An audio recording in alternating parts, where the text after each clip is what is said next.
Hello everyone, today I want to show you how you can use Windows dark mode. If you are like most people these days, you have probably been sitting in front of a computer screen for a long time and it start to hurt your eyes. I'm going to show you how you can turn on dark mode in Windows 10. Hopefully bring some relief to your eyes. So let's go and now know that how to do this.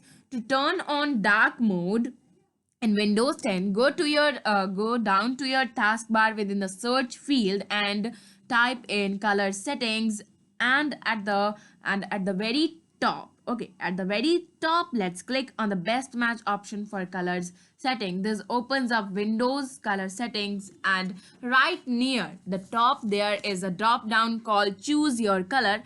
When I click on this, okay, when I click on this, currently it is set to light. I can change it to dark. I can change it to dark and that will change all of my apps and the taskbar to dark. If let's say I want apps to be light but I want the taskbar to be dark, I can also customize. For now, I'll change everything to dark. My apps and also my taskbar are now in dark mode. So this is the way to use dark mode in Windows. So I hope it's clear to you all. So that's all in this video. To see more videos like this, please do subscribe my channel, and if you like this video, so please hit the like icon. I hope you enjoyed.